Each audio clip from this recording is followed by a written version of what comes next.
그럼 이제 4회 마지막으로 넘어갈게요. 네, 빨리 풀어지네요. 1번 CPU가 명령어를 실행할 때 메이저 상태는 몇 가지가 있어요? 네 가지가 있죠? 패치 사이클, 인다이렉트, 익스큐트, 인터럽트. 이 중에서 항상 거치는 건 뭐예요? 이 패치 사이클하고 익스큐트는 항상 거쳐야 돼요. 인다이렉트와 인터럽트는 거칠 수도 있고 안 거칠 수도 있는 거예요. 이해하시죠? 자, 설명이 옳은 것은 실행 사이클은 간접 주소 방식에 의해서만 수행된다. 간접 다음에 실행으로 가는 건 맞아요. 그러나 간접 다음에서만 실행으로 가는 게 아니라 패치 사이클에서도 직접 실행으로 가죠? 그러니까 1번 그래서 틀렸어요. 이해돼요? 자, 그 다음에 명령어의 종류를 판별하는 건 뭐라고? 패치 사이클이죠. 명령어가 나올 때 해독이 돼요. 이해돼요? 간접 사이클은 데이터를 찾아가기 위해서 한 번 더 찾아가는 역할을 하는 게 간접 사이클이지 명령어를 해독하는 건 아니에요. 자, 그래서 두 번째 틀렸고, 기억장치 내의 명령어를 CPU로 가져오는 것을 인출 사이클이다. 이게 맞네요. 딱 아는 설명이 나오면 그냥 답 쓰세요, 그냥. 그죠? 옳은 거 찾으라고 했으니까요. 자, 인터럽트 사이클 동안의 데이터를 아니죠? 인터럽트는 인터럽트예요. 그래서 일단 응급조치를 해야 될 사이클이죠, 일종의. 되돌아갈 번지를 저장한다, 이거죠. 네. 서비스 받으러 가야 되니까 서비스를 받으러 갈 때 되돌아갈 번지를 스택에다 보관해야 돼요. 자, 그래서 세 번째가 정답이 되겠고요. 자, A는 1101이고 B는 0111이 입력이 되었을 때 그 출력은, 자, 이거를 하나하나 일일이 넣어가면서 해도 되고요. 아니면 이 회로의 마지막 논리 회로의 식이 뭔지를 따지면 돼요. 자, 그러면 일단 회로의 F는 뭐예요? 자, 보세요. A에다가 B를 더하는 거죠. 위에 거는 5하니까. 그럼 밑에 거는 뭐예요? A에다 B를 곱하는 거죠. 곱한 다음에 부정하는 거죠. 그러니까 위에 거하고 아래 거를 또 다시 AND하는 거죠. 맞습니까? 그래서 이렇게 나오는 거예요. 결국 따져보니까 위에 있는 5화에다가 이해돼요? 밑에 거에 있는 A 곱하기 B의 낸드에다가 그걸 곱했잖아요. 이걸 전개해보니까 결국은 익스클루시브 5화가 돼버렸네. 그러니까 입력 자료 두 개 A와 B를 익스클루시브 5화를 한 결과다, 이렇게 생각하시면 돼요. 그 두 개 나란히 놓고 익스클루시브 5화를 하면 되죠. 같으면 0, 다르면 1. 이해돼요? 회로 자체의 기능이 뭐야? 익스클루시브 5화 기능이에요. 이해되시죠? 일일이 하나씩 넣어도 되지만, 이렇게 계산하셔도 되고요. 뭐 방법은 여러 가지다, 이거죠. 1010. 답이 두 번째가 정답이 되네요. 두 번째, 1010. 두 번째 정답입니다. 메모리 장치와 주변장 고속으로 데이터의 입출력을 이룬, 이거 또 나왔네, 그죠? DMA. 그러니까 CPU를 경유하지 않고 가장 빠른 방법으로 전송할 수 있는 거는 DMA다, 그런 얘기예요. 그렇죠? 두 번째는 그 유니버셜 비동기 전송 장치죠. 범용 비동기 송수신기를 의미하는 게 UART, MIMD 같은데 일본 보기는 MIMD가 아니고요. 여러분 MD로 돼 있나? MIMD 같아요. MIMD는 이 병렬 처리 그냥 시스템이에요. 병렬 처리 시스템. MIPS는 성능을 나타내는 단위, 밀리언 인스트럭션 퍼 세컨드. 1초 동안에 명령어를 100만 단위로 처리할 수 있는 능력, 성능, 그런 얘기예요. 근데 이거는 직접 주변 장치와 메모리 사이에 직접 전송이 이루어지는 거는 DMA다, 그런 얘기죠. 용어만 제대로 하나 알면 되는 거죠. 문제에 대한. 자, 다음에 네 번째가 정답이고요. 언팩. 자, 팩과 언팩은 뭐냐면, 언팩은 쫀이 있는 형태, 쫀. 모든 숫자 앞에 쫀이 있어요. 소속이 있어요. 숫자 소속은 1111이에요. 나 숫자구나, 그런 얘기예요. 그래서 이걸 보면, 그리고 맨 마지막에 있는 쫀은 뭐냐면 부호자리입니다. 그래서 이거를 이제 표시를 해볼게요. 이렇게 4개씩 다 잘랐어요. 그럼 자르면 쫀 숫자, 그리고 마지막에 있는 건 쫀 숫자가 아니라 사인 숫자예요. 부호다, 이거 부호. 그래서 그 부호가요, 1111은 1100은 플러스고요, 1101은 마이너스예요. 그러니까 C는 플러스, D는 마이너스다, 그런 얘기예요. 이해하셔요? 그럼 쪼는 뭐예요? 숫자 그룹이다. 그러면 그 숫자가 3이잖아요. 그리고 쫀 제거하고요. 2잖아. 그 다음에 마지막 건 5잖아. 그리고 1100 부호가 플러스니까 플러스 395다. 이거예요. 사실은요. 이 의미예요. 여러분들 착각을 하면 안 되는 것 중에 하나가 이거하고 이거 차이예요. 이렇게 쓴 거는 이게 쫀이 있는 형태예요. 이거는 뭐예요? 쫀을 없애버린 거예요. 이해하시죠? 이건 연산이 되잖아요. 이건 연산은 안 돼요. 입출력을 하기 위한 표현이지 연산하려고 하는 표현이 아닙니다. 그럼 여러분이 외부에서 입출력이니까 이렇게 들어가잖아요. 이걸 이렇게 고쳐야 돼요. 연산하려면. 그럼 얘가 이렇게 고쳐지는 게 어떻게 하는 거예요? 쫀 부분만 없애버리면 되잖아. 쫀은 없애버리고요. 마지막 거는 뭐예요? 바꾸면 돼요. 자리 바꾸면 일어나는 거예요. 마지막 거. 그래서 팩 형태는 제일 마지막에 부호가 온다고 그랬잖아요. 이게 바꿔놓은 거기 때문에 그래요. 쫀 없애버리고. 쫀을 끼워 놓으면 이게 언팩이에요. 쫀이 있는 게 언팩. 쫀이 없으면 팩. 이해돼요? 언팩, 팩. 이해되시죠? 네, 참고하시고요. 자, 그래서 세 번째가 정답입니다. 플러스 395, 플러스 395가 정답이 됩니다. 재밌는 문제예요. 이건 옛날에는 참 많이 나오기도 하고 중요했었는데 지금 팩 형태 데이터 쓰는 언어가 없어요. 물론 C샵이 데시멀 형태, 이 팩 형태를 써요. C샵이라는 언어가. 그거 빼놓고는 최근의 언어들은 팩 형태를 쓰는 건 없습니다. 코볼이 썼었고요. 그러니까 자, 프로그램이 수행될 때 최근에 사용하는 인석션과 데이터를 다시 사용할 가능성이 크다. 집중적으로 참조한다 이거죠. 그러니까 집중적 참조. 집중적 참조. 최근에 참조한 곳을 계속 참조하거나 최근에 참조한 시간적으로 야 조금 전에 넣었으니까 이번에도 넣쓰고 계속 쓰던 놈을 계속 쓰게 되는 게 뭐냐? 집중적 참조라고 그래요. 그럼 집중적 참조를 영어로 뭐라냐? 로컬리티, 우리말로 해서 구역성이라고 그래요. 이거를. 구역, 어떤 특정한 구역만 집중적으로 참조한다 그러죠. 그래서 구역성이라고 해요. 그러니까 지금 얘기한 대로 두 가지가 있어요. 시간 구역성과 공간 구역성이 존재한다 그래요. 시간과 공간. 이해하셔요? 조금 전에도 참조했는데 지금도 참조했어. 그건 시간적이에요. 가까운 곳에 있는 것만 집중적으로 참조해. 그거는 공간이에요. 이해되죠? 서울이 비가 오면 인천도 비가 올 확률이 크다. 공간적 개념이죠? 오늘 비가 오면 내일도 비가 오고 어제도 비가 올 확률이 컸다. 그건 시간적 개념이죠? 그렇잖아요. 그죠? 네, 공간과 시간. 자, 이거를 북부성이라고 해요. 구역성 또는 북부성. 구역성 같은 말이에요. 북부성, 구역성 같은 말이에요. 북부성. 이게 뭐 로컬리티라는 것을 로컬 해석하기 나름이에요. 구역성, 북부성 그렇죠. 로컬리티의 의미예요. 자, 그래서 접근의 구역성이다, 그래서 북부성이다. 그래요. 첫 번째가 정답이 되겠고요. 첫 번째. 자, 4비트가 현재 있는데 4비트가 다시 들어가려고 그래요. 근데 직렬로 들어가요. 그 클럭버스 4개가 필요하죠. 이 너무 당연한 문제 아니에요? 현재 가지고 있는 게 4비트인데 4비트가 직렬로 들어가려고 그래요. 그러니까 비트 단위로 들어간다는 얘기죠. 그러니까 들어가고 싶은 내용이 뭐야? 4비트잖아. 클럭버스가 4개 필요하죠. 왜? 한 클럭에 한 개씩밖에 못 들어가니까. 이해돼요? 물론 이동은 다 같이 이동을 해요. 이동을 하는데 하나씩 이동한다 이거예요. 한 비트씩. 그 4비트가 필요한 거예요. 말도 안 되는 문제지. 간단한 문제잖아요. 그죠? 예.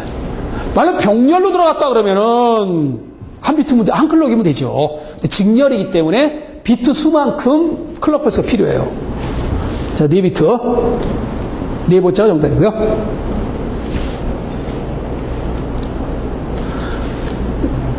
자, 이건 앞에서 한번 했었죠. 홀수 페리티 발생기를 만드는 식은 뭐냐. 자, 홀수 페리티라는 것은 뭐냐면 지금 보면 3비트짜리 자료에 대해서 이 홀수 페리티의 결과죠. 이게, 그죠? 그러면 이와 같은 결과를 얻으려면 카르노 맵을 이렇게 하면 되죠. 그 이걸 이렇게 하면은 이걸 가지고 간소화를 하게 되면 마지막에 이렇게 나옵니다. 이해돼요? 예. 이게 익스클루시브 노아의 개념 조심하셔야 돼요.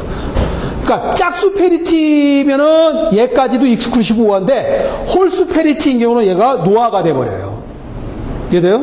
얘만 노아예요. 얘는 노아 아니에요. 예. 조심하셔야 돼요. 이거 한번 해봤잖아. 앞에 이거 저 유도해 드렸잖아요. 스스로 한번 해보세요. 사실은. 정리하는 거. 그러니까 일단 저 진가표 만드는 게 어렵죠. 제일 중요하죠. 참 어렵다기보다도 홀수 페리티의 결과를 얻어야 되는데 이거를 간소화된 부울식을 구하기 위해서 이거를 카르노 맵에서 이렇게 하고 이걸 묶으니까 이거는 뭐 공통 부분이 없네요. 공통 부분이 없으니까 따로 이거 네 개를 다 더하면 되겠죠. 그러니까 여기서 이제 더 이상 간소화는 안 돼요. 사실은요. 식의 간소화지 회로의 간소화가 아니에요. 이거는요. 깔끔하게 그냥 식을 표현한 것 뿐이지 회로 자체가 간소화된 건 아니에요. 원래는 이걸로 끝나는 거예요. 이해돼요? 네. 자, 이렇게. 요거는 제가 이제 제 카페에 가보면 요거 말고도 요거에 대한 설명이 올라와 있는 것들이 있을 거예요. 이건 아니어도. 그러니까 요런 걸 여러분들이 계산하는 방법을 한번 잘 활용을 해보시라 그런 얘기예요. 네. 카메라도 다 있으니까 다 찍으시면 되세요. 좋잖아요. 그죠? 세상 참 좋아졌어요. 자, 이렇게 해서, 처리를 한번 해보시고. 이렇게 제가 이렇게 일부러 노란 거와 공통 부분, 파란 거에 대한 공통 부분, 공통 부분을 빼내서 이런 과정을 한번 보시면 신경 쓰시면 되죠. 그죠? 그러니까, 홀수는 요게 노아고요. 짝수는 요거 오아예요. 익스클루시브 오아. 그렇게 생각하시면 돼요. 여기는 언제나 익스클루시브 오아고요. 조심하셔야 돼요. 자, 운영체제에서 제어 프로그램에 속하지 않은 것은 제어는 관리자예요. 관리자. 관리가 들어가면 뭐예요? 제어 프로그램이에요. 말 그대로 컨트롤하는 거니까. 그러니까 관리가 들어간 거 두 개, 두 번째, 세 번째가 있고요. 그 다음에 제일 제어 프로그램의 핵심이 감시예요. 슈퍼바이저. 감독관이에요. 감독관이 일하는 거 봤어요? 감독만 하지. 제어를 하기 위한 거죠, 그게. 그죠? 근데 언어 번역은 뭐예요? 실행하려고 하는 거잖아요. 실행하기 직전 단계이긴 하지만 처리 프로그램에 들어가요. 네, 그래서 네 번째가 정답이 되겠고요. 자, 이건 이제 앞에서 한번 했었죠? 주소 공간이 뭐예요? 보조교육 장치. 기억 공간이 뭐예요? 주기억 장치. 주소 공간은 보조교육 장치를 얘기하는 거예요. 그러니까 보조교육 장치는 용량이 64kg고요. 주기억 장치는 4kg다 이거예요. 하나의 페이지 크기가 510이에요. 510이는 0.5kg잖아요. 그걸 나눠주면 개수가 나오죠? 전체를 하나의 크기로 나누면 개수가 나오잖아. 나눠주면 되죠. 그죠? 그래서 여기 해석이 없네.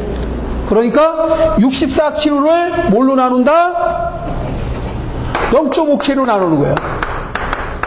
128개죠? 이 보조기억 장치에서 일정한 크기가 페이지예요. 이게 페이지 개수예요. 그 다음에 4kg. 4kg는 주기억 장치잖아요. 이걸 0.5kg로 나누면 8개가 생기죠? 이 8개는 뭐예요? 블럭이라고 그래요. 블럭의 개수. 주기억 장치 안에서 고정된 크기로 잘라놓은 건 블럭. 보조기억 장치에서 일정한 크기로 자른 건 페이지. 아는 분들은 그냥 혼용해서 써요. 페이지가 블럭이고 블럭이 페이지예요. 그냥. 왜? 크기가 똑같으니까. 다만 용어를 구별한 이유는 구별하기 위해서 부르는 거예요. 페이지라는 용어는 보조기억 장치에서의 고정된 크기. 블럭이라는 것은 뭐예요? 주기억 장치에서의 고정된 크기예요. 그 차이예요. 그렇죠? 자, 128개 8개. 세 번째가 정답이 되겠네요. 세 번째. 자, 그 다음에 번지를 기억하고 예상하는 번지. 자, MAR도 번지를 기억하죠? 메모리 어드레스 레지스터니까, 그죠? PC도 프로그램 카운터도 주소죠? 스택 포인터도 스택의 번지를 기억하니까 스택 포인터 번지죠? 근데 IR은 뭐예요? 주소가 아니잖아. 명령어잖아. 명령어는 자료예요. 이해돼요? 자료도 자료지만 명령어도 자료예요. 어떤 제어의 기능을 가진 자료죠. 그러니까. 그죠? 자료는 실행하려고 하는 자료지만 명령어는 뭐예요? 제어하기 위한 자료예요. 제어용 자료예요. 이해돼요? 주소가 아니잖아요. 그죠? 네. 자, 두 번째네. IR. 세 개. MAR, PC, SP는 주소와 관련 있는 레지스터잖아요. 주소 값을 갖는다 이거야. 근데 IR은 자료를 갖고 있어요. 두 번째가 정답이고요. 캐시 메모리와 관련이 적은 것은 연관 매핑. 캐시 메모리를 이용할 때 매핑 방법이 연관 매핑 쓴다 그랬죠? 어소시에이티브 매핑. 그다음에 적중률이 중요해요. 캐시 메모리는 주격자의 용량이 작잖아요. 아까 구역성, 이 구역성이 좋아서 캐시 메모리를 쓸 수 있는 거예요. 이 구역성이 나쁘면요, 캐시 메모리 써봐야 말짱 도루묵이에요. 집중적 참조가 돼야 캐시 메모리를 쓸 때 가치가 있는 겁니다. 그걸 우리는 뭐냐, 히트를 쳤다. 히트가 95% 이상 돼야 돼요. 히트율. 성공률. 내가 참조하고자 하는 내용이 존재하면 성공하지 못하면 실패는 미스. 그죠? 성공률이 좋아야 돼요. 히트율이 좋아야 돼요. 그럼 캐시 메모리와 관련이 있는 용어예요. 그리고 아까 참조의 국한성이라고 그런 얘기는 북부성, 구역성, 북한성 다 같은 말이에요. 그러나 가상기억 장치는 캐시 메모리와 관계없죠? 버추얼 메모리는 보조기억 장치와 관계가 있잖아요. 그죠? 가상의 메모리니까 보조기억 장치와 관련이 있는 거야. 가상 메모리는 두 번째가 정답이 되겠고요. 두 번째. 디스크, 이거는 한번 윈체스터 또 나왔던 게 또 나왔네요. 가번이 정답이 되겠고요. 다음 설명 중 옳지 않은 것은, 레지스터는 데이터를 일시적으로 기억하는 장치로 그 기능에 따라 여러 가지 이름이 붙여진다. 그렇죠? 뭐 예를 들어서 베이스 번지를 기억할 수도 있고, 그다음에 카운트값 기억할 수도 있고, 아까 번호를 붙이기도 하죠. R1, R2, R3 이렇게 하는 경우도 있고요. 이런. 그다음에 AX 레지스터, BX 레지스터, CX 레지스터, DX 레지스터 이렇게 어떤 특정한 기능을 가진 고유한 이름을 부여하기도 해요. 자, 옳지 않은 것 찾으라는 게 1번은 옳은 설명이고요. 프로그래머는 연산용 레지스터에 기억된 내용을 프로그램을 통해 직접 변경할 수 없다. 있죠. 무슨 얘기냐면 여러분들이 메모리에다만 여러분들이 자료를 집어넣고 빼는 게 아니라 직접 레지스터에다가 값을 줄 수 있어요. 이런 거예요. add하라 R5에다가 158 뭐 이런 식으로. 어때요? 직접 명령어에 의해서 158이라는 값을 R5라는 레지스터에다가 더할 수도 있죠. 그냥 로드할 수 있죠. LDA.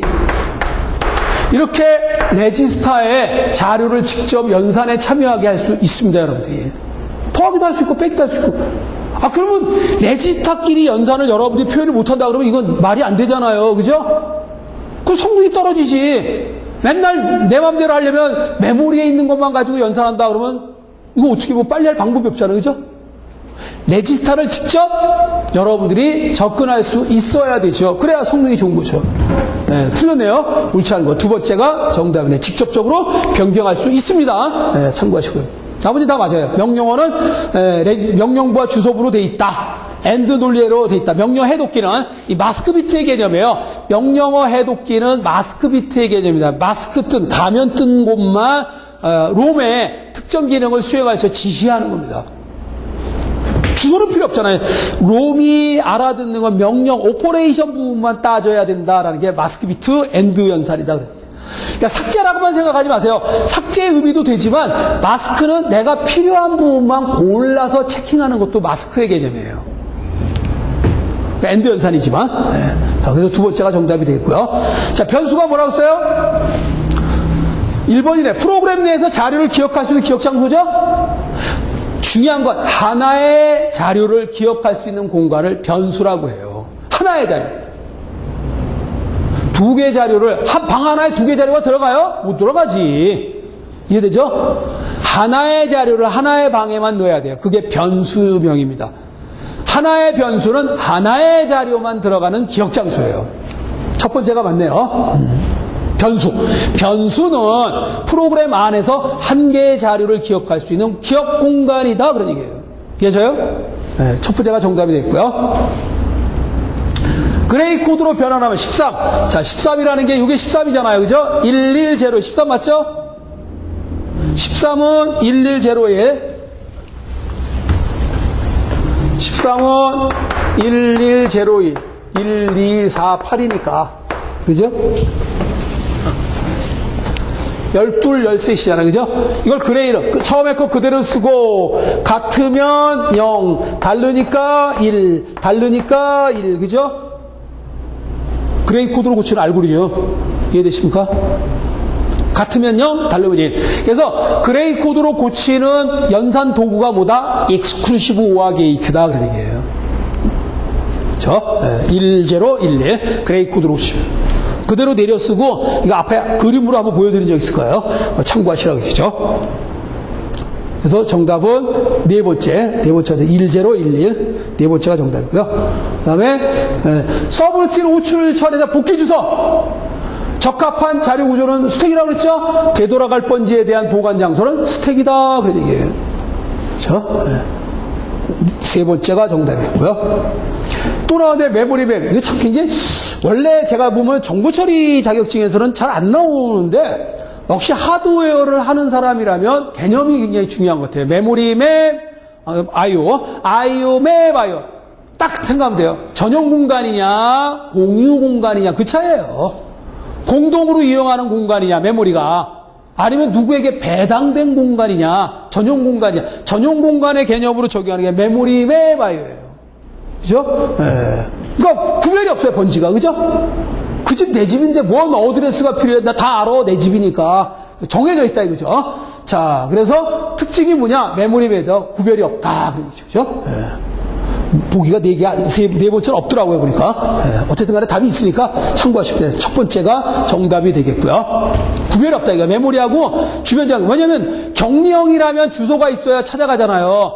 근데 이미 배당받은 건데 주소가 필요 없죠. 바로바로 들어간단 말이야. 그냥. 메모리 안에 있으면 그 내용이 바로 주변 장치에도 바로바로 나가요. 번지의 개념이 없다, 필요 없다 이거죠.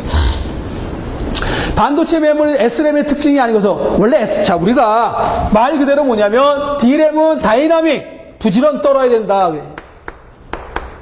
여기에 대해서 SRAM은 정적이다, 얌전해요. 정적이다, 동적이다 이게. 근데 왜 이런 말이 붙었냐면 얘는 용량이 커야 돼요. 용량이 커요. 용량 크다. 그리고 상대적으로 얘는 뭐예요? 용량이 작아요. 그러니까 용량이 크다라는 것은 왜 크냐면 집적도가 높다 이거죠. 집적도가 낮다. 그러니까 집적도가 낮은 거는 뭐냐면 회로가 복잡하다 이거예요. 회로 복잡. 얘는 뭐예요? 회로 간단. 그러니까 똑같은 한 비트를 저장하는데 회로가 간단하니까 용량이 클 수밖에 없죠. 이렇게 회로가 복잡한 게 뭐예요? 플립플롭이에요. 이래요? 이런 차이예요. 자, 그래서 SRAM의 특징이 아닌 것은 그렇습니다. 자, 일단 SRAM의 특징은 뭐냐? 굉장히 빨라요. 그러니까 속도는 빠르다 이게. 속도 빠르다 이거. 얘는 느려요. 그러나 용량이 큰 게 장점이에요. 그러니까 SRAM은 첫 번째는 맞네요. 플립플롭에 의한 기억 소자로 내부회로가 복잡하죠? SRAM은 플립플롭 구조예요. 서로 되새김질해 가면서 막 얽히고 부품이 서로 얽히고 설킨 형태잖아요. 그죠? 그러니까 회로는 복잡한데 왜 그렇게 복잡하냐? 정적으로 보관하려고 하다 보니까. 자료를. 근데 좋은 소재를 썼기 때문에 속도는 빨라요. 그러니까 용량은 적으나 부품이 많이 들어가서 용량은 적을 수밖에 없지만 좋은 소재를 이용했기 때문에 처리 속도는 빨라요. 뭔가 장점은 있어야 쓰는 거 아니에요. 단점만 있으면 뭐하러 만들어요? 다 갖다 버리지. 그죠? 그다음에 D램에 비해서 고집적도가 이게 틀렸죠. 그래서 집적도가 고집적도는 안 됩니다. SRAM은 집적도가 낮아요. 그죠? 회로가 복잡하니까. 그죠? 그래서 어쨌든 특징이 아니고 세 번째고요. 읽기 쓰기에 고속 실행이 가능하다. 맞죠? 빠르다 그랬잖아요. 하드웨어는 복잡하죠? 플립플롭으로 됐으니 하드웨어가 복잡한 거예요. 자, 틀린 건 뭐예요? 두 번째. 용량은 작기 때문에 집적도는 낮은 겁니다. 자, 두 번째가 정답이고요. 단항연산 했었죠? 즉 바꿔 얘기하면 이항연산 찾아라 이거죠. 자료가 두 개 필요로 하는 연산, 오화연산이잖아요. 다른 건 다 하나씩만 필요하지만 무브, 이동의 대상 하나, 시프트의 대상도 하나, 보수의 대상도 하나, 하나의 자료만 연산에 참여하는데 오화연산은 두 개의 자료를 연산해야 돼요. 이항연산이라고 그래요. 네 번째가 정답이겠죠. 네 번째. 자, 주소 지정 방식에서 오퍼런드 부분에 데이터가 포함되어 있는 거 즉석 데이터라고 했죠? 오퍼런드 자체가 데이터래요. 주소가 아니라. 그 즉석 데이터다 이거죠. 그러니까 그런 걸 즉석 데이터라고 그래요. 이미디어트. 순간적으로 그러죠. 즉석 데이터다 그래요. 이미디어트 어드레싱 모드다 그래요. 네 번째. 자, 이렇게 해서 20번까지 다 한번 네 번째가 정답이고. 자, 이렇게 해서 저희 좀 끝내봤습니다. 자. 자, 그래서 이렇게 모두 마치고요. 나머지는 혹시 이제 집에서 풀어보시다가 아마 참고서적 같은 데 보면 다 기출문제들 나와 있으니까 옛날 문제도 물론 풀어봐야겠죠. 왜냐하면 옛날 문제가 더 많이 나올 확률이 더 크니까. 그러니까 직전도도 나오는데 나와봐야 한 문제 정도. 근데 이제 옛날 문제가 오히려 한 5년 정도 더 지나간 문제들이 겹칠 수 있는 가능성이 커요. 그래서 좀, 2014년이니까 한 5년 전이라면 2010년, 9년, 8년, 7년, 요 정도 연도를 집중적으로 좀 풀어보시면 되겠다. 그렇죠? 자, 이렇게 해서 모두 마치도록 하겠습니다. 자, 수고하셨습니다.